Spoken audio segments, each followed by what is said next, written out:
যেভাবে ওনার আমন্ত্রণটি আমি বিশেষভাবে গ্রহণ করেছি, আমি ওনার প্রতি কৃতজ্ঞতা প্রকাশ করছি এবং ওনাকে আমি আন্তরিকভাবে মোবারকবাদ জানাই এবং ধন্যবাদ জানাই।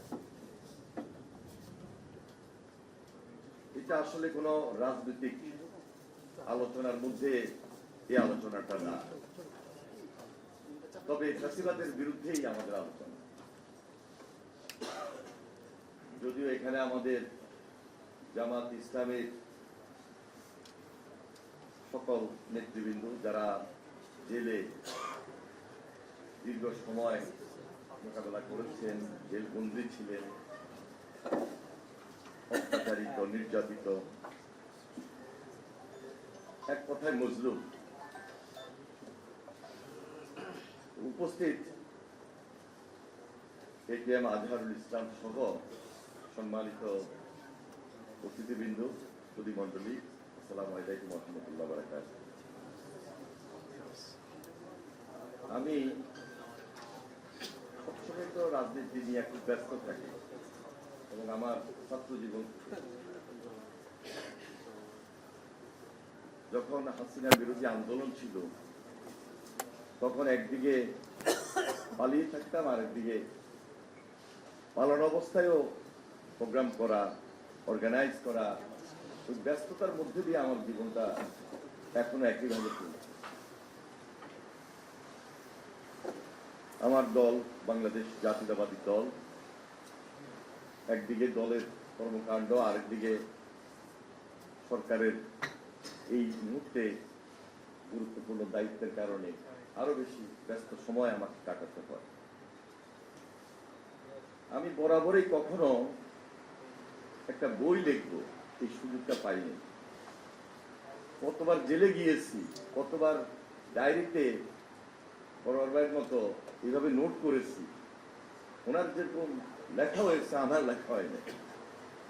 আমি এখন যে দু চারটা কথা বলবো, ইচ্ছা করলে এই কথার থেকেও একটা বই লেখা যাবে। আমি এরশাদ বিরোধী আন্দোলন থেকে তখনই আমি একবার জেলে গিয়েছি, আর হাসিনার আমলে গিয়েছি আমার আনুমানিক ধারণা 11, 12 বা 13 বার কত, প্লাস মাইনাস, এর কম হবে। সর্বোচ্চ আমি জেলে ছিলাম 6.5 মাস, আর সর্বনিম্ন ছিলাম আমি এই সর্বশেষ জুলাই আন্দোলনে। 25 জুলাই আমি গ্রেপ্তার হয়েছি, 6 জুলাই আমি বের হয়েছি, 6 আগস্ট, ওইটা জুলাই, 30 জুলাই। আমি 1 তারিখে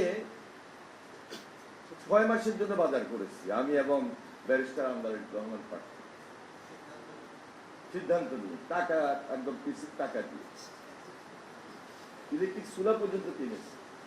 এটা কি কি লাগবে 6 মাসের জন্য সবকিছু কিনে রেডি। কারণ 1 তারিখও মনে হয় নাই যে আমরা সবাই মিলে আন্দোলন করে এই যে ফ্রাঙ্কেনস্টাইন পদ্ধতিতে যিনি দেশ শাসন করেছিলেন, একটা ভয়ঙ্কর শাসক হাসিনার হাত থেকে আমরা রক্ষা পাবো। সম্পূর্ণ আল্লাহ হুকুম।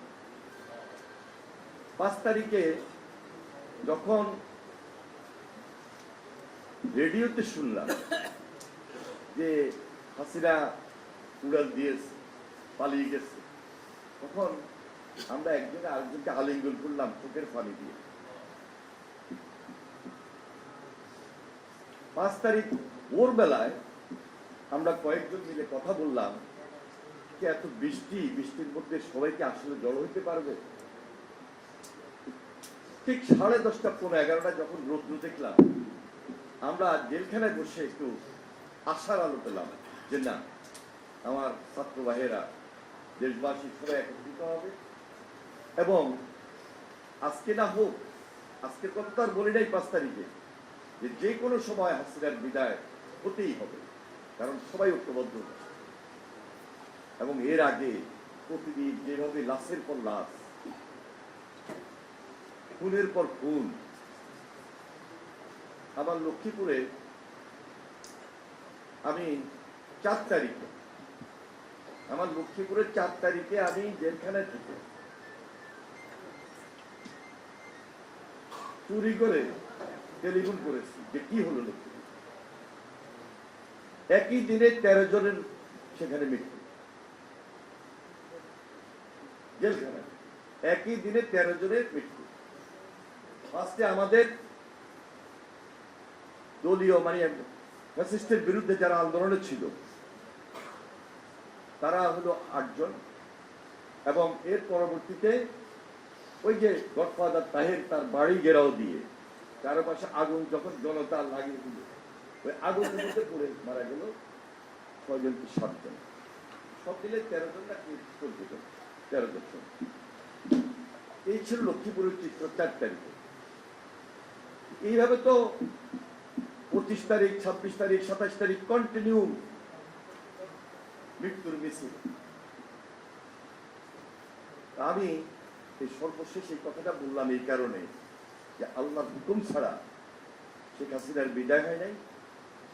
আমরা তো উছিলা, আমরা আন্দোলন করেছি দীর্ঘ 16, 17, 18 বছর।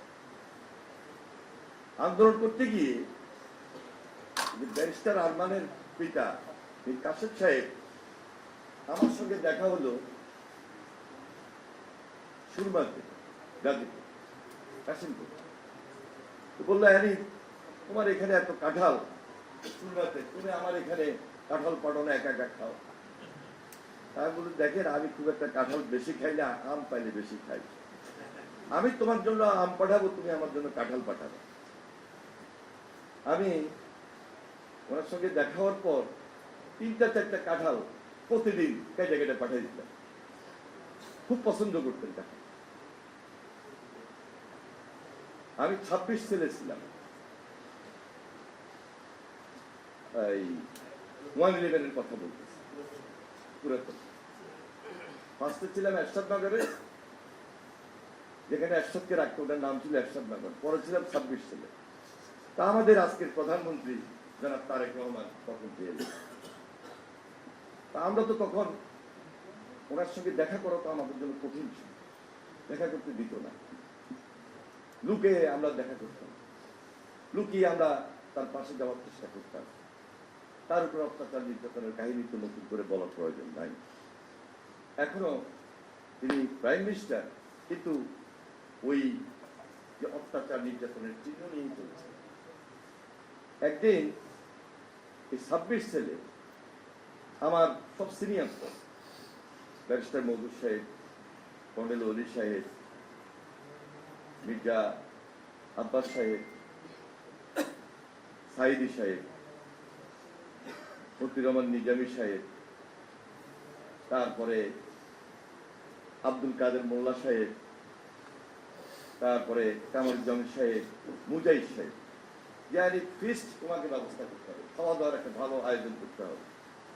আমি চিন্তা করলাম এতগুলা লোক, আজকে পিন্টু সাহেব, আব্দুল সালাম পিন্টু সাহেবের দায়িত্ব দিল না, আমাকে দায়িত্ব দিল সবাই, একটা ভালো খাওয়ার ব্যবস্থা করতে।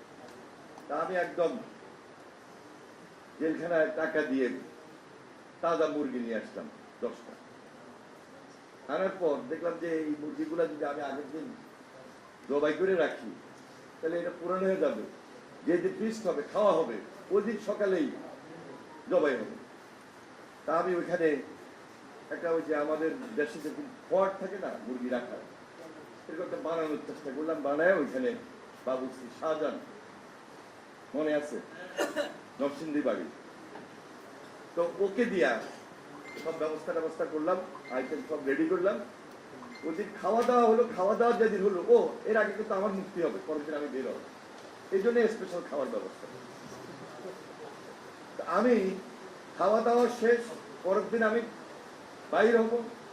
সন্ধ্যার পরে মতিউর রহমান নিজামী এখান থেকে ট্রান্সফার, মুজাহিদ সাহেব ট্রান্সফার, এক একজন এক এক জেলখানায় ট্রান্সফার, খাবার আয়োজন। এবং আমাকে তো ওই পরের দিন রাত্রি বিদায় দিল, মানে সবাইকে আলাদা আলাদা করে দিল। শুধু একমাত্র ছিলেন সাইদি সাহেব আর ব্যারিস্টার মজুর সাহেব। সাইদি সাহেবের সঙ্গে আমার মিল তো খুব ভালো, কারণ ওনার আমি বক্ত ছিলাম। ওনার যেহেতু ব্যয়ের বাড়ি ছিল লক্ষ্মীপুর, সেই হিসাবে আমার প্রতি তার একটা দুর্বলতা ছিল। যখন এই লক্ষ্মীপুরে তাফসিরে কোরআন হতো তখনই উনি আমাদের দাওয়াত করতেন, আমি সেখানে যেতাম। আর কাদের মোল্লা সাহেব তো ছিল এক্সেপশনাল। শুরুতে যখন ছিলেন তখন আজকে কই মাছ খাওয়ার কম্পিটিশন, উনি কই মাছ খেতেন, একটা কাঁটা পর্যন্ত ফেলতেন না। কই মাছের কাঁটাটা পর্যন্ত উনি চাপায় চাপায় একদম কমপ্লিট করে পুরোটা শেষ করতেন, মাথা থেকে লেস করতেন, মানে খাওয়ানোর মতো কোনো কিছু থাকতো না। এরকম অনেক স্মৃতি মতিউর রহমান নিজামী সাহেবের সঙ্গে। তো এই যে আজকে এখানে আজহারুল ভাই বসা আছেন, উনি যেহেতু পাশের ছেলে ছিলেন, আমার সঙ্গে দেখা হওয়ার কোনো সুযোগ ছিল, আমরা খোঁজ পেতাম। ঠিক ওই আরমানের ব্যবসা, আরমানের আব্বা, উনি যেহেতু কাশিমপুরে আমাদের থেকে ভিন্ন জায়গায় ওনাকে রেখেছি, এই জন্য ওনার সঙ্গে দেখা হতো মেডিকেল। আর ওনাকে তো ডান্ডাবেড়ি করাই রাখতো সারাক্ষণ। উনি কোর্টে আসতেন, কোর্টে দেখেন। আর পরোয়ার ভাইয়ের কথা বলে আমি শেষ করছি। আমি যেদিন একদম কাশিমপুরে গেলাম, আমি দেখলাম যে কাশিমপুর যাওয়ার সঙ্গে সঙ্গে পরোয়ার ভাই আমার উপরে এসে উপস্থিত, যে আগামীকালকে সকালে আমার ব্রেকফাস্ট, ওনার দাওয়াত আমাকে নিতে হবে, বাসা থেকে খাওয়া আসবে বা এখানে কি খাওয়াবে না খাওয়াবে আমি এখন রেডি রাখলাম। তো পরের দিন সকালে ওনারা আমন্ত্রণ রাখলাম, ওনারা আমন্ত্রণে উপস্থিত হলাম। আর আমাদের ওখানে মুরব্বী ছিলেন, ইমাম সাহেব ছিলেন আপনাদের আজকে ডাক্তার শফিকুর রহমান সাহেব। তো ডাক্তার শফিকুর রহমান সাহেব, তিনি, আমরা একসঙ্গে নামাজ পড়তাম, 5 ওয়াক্ত নামাজ পড়তাম, আমাদের সঙ্গে 2-1 জন নামাজ পড়তো না। তো শফিক সাহেব এবং আমি মিলে ওদেরকে উদ্বুদ্ধ করতাম যে নামাজ কিভাবে পড়তে পারো। খুব ভালো মশলা দিতেন, কথা বলতেন। যাই হোক, সবকিছু মিলে জেলের যে আমাদের দীর্ঘদিনের এই যে অত্যাচার নির্যাতনের কাহিনী, এটা যদি আমি বলতে থাকি একটু বই জমে যাবে। আর আমার রাজনৈতিক জীবনের বই যদি আমি লিখতে যাই, এটা লিখে শেষ করা যাবে না। আল্লাহর হুকুম 40 ঊর্ধ্ব হয়েছে। আমি 1980 সাল থেকে সরাসরি ছাত্র রাজনীতির সঙ্গে সম্পৃক্ত, প্রেসিডেন্ট জিয়ার সময় থেকে ওনার হাত ধরে খালকাটা কর্মসূচি। প্রেসিডেন্ট জিয়া যেহেতু একজন দেশপ্রেমিক নেতা ছিলেন, তিনি যে একজন মোমেন্ট ছিলেন, ওই প্রকৃত মোমেন্টের পিছনে রাজনীতি করার সুবাদে আমি নিজে চেষ্টা করি তার আদর্শকে ধারণ করা। তার রাজনৈতিক দর্শন আমাকে উদ্বুদ্ধ করেছিল। বিদায় সর্বশেষ দেশনেত্রী বেগম খালেদা জিয়ার নেতৃত্বে আমার রাজনৈতিক উত্থান ছাত্র জীবনে। এখন পর্যন্ত অনেকেই বলে যে এখনো ছাত্রের মতোই লাগে, আমার বয়স তো খুব একটা বেশি হয় নাই। আল্লাহর হুকুম সবাই দোয়া করবেন, আমরা যেন মিলেমিশে পার্লামেন্টে যেভাবে কথা বলি, বাইরে যেন সেটা রাখতে পারি। পার্লামেন্ট এবং বাইরের মধ্যে কিন্তু কিছু ডিফারেন্স আপনাদের মধ্যে আছে, প্রকৃতপক্ষে এই ডিফারেন্সটা থাকা উচিত। কারণ ইউটিউব ফ্যাসিবাদের বিরুদ্ধে লড়াই সংগ্রাম আমাদেরকে চ্যালেঞ্জ দিয়ে করতে হয়েছে। পার্লামেন্টে সর্বশেষ 2008-এ যখন ছিলাম, তখন ওই প্রাইম মিনিস্টার ওখানে বসতো আর আমরা আমাদের বিরোধী দলের নেতা পিছনে বসতাম, এইভাবে আঙ্গুল দিয়ে বলতো তোকে দেখাই দিই। ওইটার প্রতিবাদ আমরা করেছি, হাসিনার কাছে মাথা নত করি নাই। যাই হোক, সবাই নতুনভাবে দেশটাকে গড়ব, এটাই তো আমাদের কাছে সাধারণ মানুষের আশা প্রত্যাশা। এই প্রত্যাশার জায়গা থেকে আমরা সবাই ঐক্যবদ্ধ থাকবো। ধন্যবাদ সবাইকে। আসসালামু আলাইকুম।